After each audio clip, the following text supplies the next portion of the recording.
ಬೆಳಗ್ಗೆಗೆ ಚಪಾತಿ ಮಾಡಿ ಉಳಿದ ಹಿಟ್ಟನ್ನು ನಾವು ಇಟ್ಬಿಟ್ಟು ಮಧ್ಯಾಹ್ನಕ್ಕೆ ಅಥವಾ ರಾತ್ರಿಗೆ ಚಪಾತಿ ಮಾಡೋಣ ಅಂತಂದರೆ ಎಷ್ಟೊಂದು ಸರಿ ಏನಾಗುತ್ತೆ ಅಂತಂದರೆ ಹಿಟ್ಟು ಹಾಳಾಗುತ್ತೆ, ಅದರ ಮೇಲ್ಗಡೆ ಕಪ್ಪಾಗಿ ಹೋಗುತ್ತೆ ಅಥವಾ ಚೆನ್ನಾಗಿರಲ್ಲ. ಅದೇ ಥರ ಕೆಲವೊಂದು ಸರಿ ನಮಗೆ ಬೆಳಗ್ಗೆಗೆ ಅರ್ಜೆಂಟ್ ಇರುವಾಗ ನಾವು ರಾತ್ರಿ ಹೊತ್ತೇ ಹಿಟ್ಟನ್ನು ಕಲಸಿಟ್ಬಿಟ್ಟು ಬೆಳಗ್ಗೆಗೆ ಚಪಾತಿ ಮಾಡ್ಕೊಳ್ಳೋಣ ಅಂತ ಅಂದ್ಕೊಂಡ್ರೂ ಕೂಡ ಸರಿಯಾಗಿ ಬರಲ್ಲ, ಹಿಟ್ಟು ಹಾಳಾಗಿರುತ್ತೆ. ಇವತ್ತಿನ ವಿಡಿಯೋದಲ್ಲಿ ಚಪಾತಿ ಹಿಟ್ಟನ್ನು ನಾವು ಇವಾಗ ಕಲಿಸ್ಬಿಟ್ಟು ಇನ್ನು 24 ಗಂಟೆ ಬಿಟ್ಟು ಬೇಕಾದರೂ ಚಪಾತಿ ಮಾಡೋಣ ಅಂತ ಹೊರಟರು ಕೂಡ ಫ್ರೆಶ್ ಆಗಿ ಯಾವ ಥರ ಇಡೋದು ಅನ್ನೋದನ್ನು ಹೇಳ್ಕೊಡ್ತಾ ಇದ್ದೀನಿ. ವಿಡಿಯೋನ ಪೂರ್ತಿಯಾಗಿ ನೋಡಿ, ತುಂಬಾ ನಿಮಗೆ ಹೆಲ್ಪ್ ಆಗುವಂಥ ವಿಡಿಯೋ ಇದು. ಮೊದಲಿಗೆ ಚಪಾತಿ ಹಿಟ್ಟು ಯಾಕೆ ಹಾಳಾಗುತ್ತೆ ಅಂತಂದರೆ, ನಾವು ಚಪಾತಿ ಮಾಡಲಿಕ್ಕೆ ಮೆತ್ತಗೆ ಕಳಿಸಿರ್ತೇವೆ ನೋಡಿ, ಅದರಲ್ಲಿ ಮಾಯ್ಶ್ಚರ್ ಅಂಶ ಇದ್ದರೆ ಬೇಗ ಹಾಳಾಗುತ್ತೆ.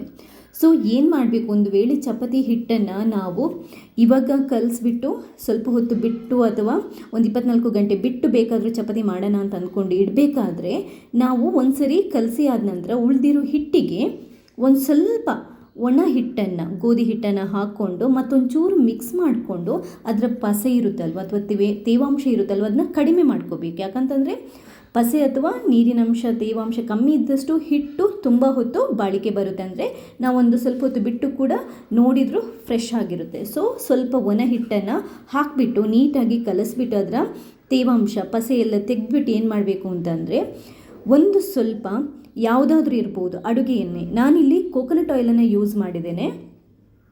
ಕೋಕೋನಟ್ ಆಯಿಲ್ ಒಳ್ಳೆ ಪ್ರಿಸರ್ವೇಟಿವ್ ಟೈಪ್ ಕೆಲಸ ಮಾಡುತ್ತೆ. ಏನು ಮಾಡಬೇಕು ಅಂತಂದರೆ, ಈ ಹಿಟ್ಟಿನ ಮೇಲೆ, ಉಳಿದಿರೋ ಹಿಟ್ಟಿನ ಮೇಲೆ ಒಂದು ಲೇಯರ್ ಕೋಟ್ ಮಾಡ್ಕೋಬೇಕು ನೋಡಿ. ಈ ಥರ ಎಲ್ಲ ಕಡೆ ಒಂದು ಸ್ವಲ್ಪ ಕೋಟ್ ಮಾಡ್ಕೋಬೇಕು. ಅವಾಗ ಏನಾಗುತ್ತೆ ಅಂತಂದರೆ, ಈ ಕೋಕೋನಟ್ ಆಯಿಲ್ ಅಥವಾ ಕುಕ್ಕಿಂಗ್ ಆಯಿಲ್ ಏನಿರುತ್ತೆ ಅದು ಹಿಟ್ಟನ್ನು ಕೆಡದಂತೆ ಪ್ರಿಸರ್ವ್ ಮಾಡುತ್ತೆ. ಸೊ ಇದನ್ನು ಯಾವುದಾದ್ರೂ ಒಂದು ಏರ್ ಟೈಟ್ ಕಂಟೈನರಲ್ಲಿ, ಅಂದರೆ ಒಂದು ಚೂರು ಗಾಳಿ ಆಡದಂತೆ ಇರುವಂತಹ ಕಂಟೈನರಲ್ಲಿ ನಾವಿದನ್ನ ಮುಚ್ಚಿಬಿಟ್ಟು ಕಂಪ್ಲೀಟಾಗಿ ಕ್ಲೋಸ್ ಮಾಡಿಬಿಟ್ಟು ಲಾಕ್ ಮಾಡಿಬಿಟ್ಟು ಫ್ರಿಜ್ಜಲ್ಲಿ ಇಡಬೇಕು. ಫ್ರಿಜ್ಜಲ್ಲಿ ನೀವು ಓಪನ್ ಪಾತ್ರೆಯಲ್ಲಿ ಇಟ್ಟರೆ ಹಿಟ್ಟು ಹಾಳಾಗುತ್ತೆ. ಸೊ ಕ್ಲೋಸ್ ಮಾಡಿಯೇ ಫ್ರಿಜ್ಜಲ್ಲಿ ಇಟ್ಬಿಟ್ಟು 24 ಗಂಟೆ ಬಿಟ್ಟು ಬೇಕಾದರೂ ನೀವು ನೋಡಿದರೂ ಹಿಟ್ಟು ಫ್ರೆಶ್ ಆಗಿರುತ್ತೆ. ಇದು ಮೊದಲನೆಯ ಟಿಪ್ಸ್. ಇನ್ನೊಂದು ಟಿಪ್ಸನ್ನು ಹೇಳ್ತಾ ಇದ್ದೇನೆ, ಅದು ಏನು ಅಂತಂದರೆ, ನಿಮಗೆಲ್ಲರಿಗೂ ಅಲ್ಯೂಮಿನಿಯಂ ಫಾಯಿಲ್ ಬಗ್ಗೆ ಗೊತ್ತಿರುತ್ತೆ.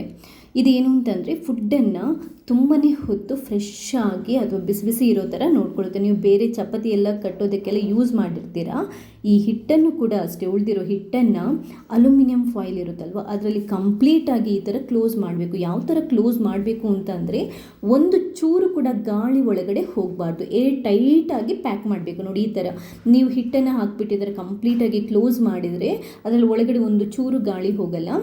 ಇದನ್ನು ನೀವು ಹೀಗೇ ಫ್ರಿಜ್ ಒಳಗಡೆ ಇಡ್ಬೋದು. ಬಟ್ ಬೆಸ್ಟ್ ವೇ ಏನು ಅಂತಂದರೆ, ಇದನ್ನು ಕೂಡ ಅಷ್ಟೇ, ಒಂದು ಡಬ್ಬ, ಯಾವುದಾದ್ರೂ ಏರ್ ಟೈಟ್ ಡಬ್ಬ ಇರುತ್ತಲ್ವ, ಬಾಕ್ಸ್ ಇರುತ್ತಲ್ವ, ಅದರ ಒಳಗಡೆ ಇಟ್ಟು ಕ್ಲೋಸ್ ಮಾಡಿಬಿಟ್ಟು ಫ್ರಿಜ್ ಒಳಗಡೆ ಇಟ್ಟರೆ ತುಂಬ ಹೊತ್ತು ಇದೆಯಲ್ವ ಹಿಟ್ಟು ಫ್ರೆಶ್ ಆಗಿರುತ್ತೆ. ನೀವು ಆವಾಗ ಹಿಟ್ಟನ್ನು ಕಲಸಿದಾಗೇ ಫ್ರೆಶ್ ಆಗೇ ಇರುತ್ತೆ. ನಾವಿದನ್ನ ಫ್ರೀಝರಲ್ಲೆಲ್ಲ ಫ್ರಿಜ್ ಒಳಗಡೆ ನಾರ್ಮಲ್ ಇದರಲ್ಲಿ ಇಟ್ಬಿಡಬೇಕು.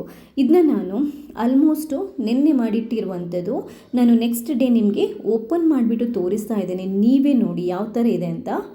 ಇದಕ್ಕೆ ನಾನು ಆವಾಗಲೇ ಹೇಳಿದಾಗೆ ಒಂದು ಸ್ವಲ್ಪ ಮೇಲ್ಗಡೆಯಿಂದ ಆಯಿಲ್ ಅಪ್ಲೈ ಮಾಡ್ಕೊಂಡಿದ್ದೇನೆ. ಆಯಿಲ್ ಅಪ್ಲೈ ಮಾಡಿಕೊಂಡು ಇದನ್ನು ಅಲ್ಯೂಮಿನಿಯಂ ಫಾಯಿಲಲ್ಲಿ ಕ್ಲೋಸ್ ಮಾಡಿಟ್ಟಿದ್ದೇನೆ ನೋಡಿ. ಹಿಟ್ಟಿನ ಕಲ್ಲರ್ ಆಗಲಿ ಅದರ ಟೆಕ್ಸ್ಚರ್ ಆಗಲಿ ಅಥವಾ ಮೆದು ಇರುತ್ತಲ್ಲೋ ಅದು ಒಂದು ಚೂರು ಹಾಳಾಗಿಲ್ಲ. ಆವಾಗ ಅಂದರೆ ಇವಾಗಲೇ ಕಳಿಸಿದ ಹಾಗೆ ಫ್ರೆಶ್ ಆಗಿದೆ. ಸೊ ಈ ಟಿಪ್ಸನ್ನು ನೀವು ಫಾಲೋ ಮಾಡಿದರೆ ಇವಾಗ ಕಲಿಸಿದ ಚಪಾತಿ ಹಿಟ್ಟನ್ನು ಒಂದು ದಿನ ಬಿಟ್ಟು ಬೇಕಾದರೂ ಚಪಾತಿ ಮಾಡಲಿಕ್ಕೆ ಯೂಸ್ ಮಾಡ್ಬೋದು. ಈ ವಿಡಿಯೋ ಇಷ್ಟ ಆದರೆ ನೀವು ಮಾತ್ರ ನೋಡೋದಲ್ಲ, ಬೇರೆಯವರಿಗೆ ಕೂಡ ಶೇರ್ ಮಾಡಿ. ಯಾಕಂತಂದರೆ ತುಂಬ ಜನರಿಗೆ ಪ್ರಾಬ್ಲಮ್ ಇರುತ್ತೆ, ಅವರಿಗೆಲ್ಲ ಹೆಲ್ಪ್ ಆದಾಗುತ್ತೆ. ಥ್ಯಾಂಕ್ಸ್ ಎಲ್ರಿಗೂ.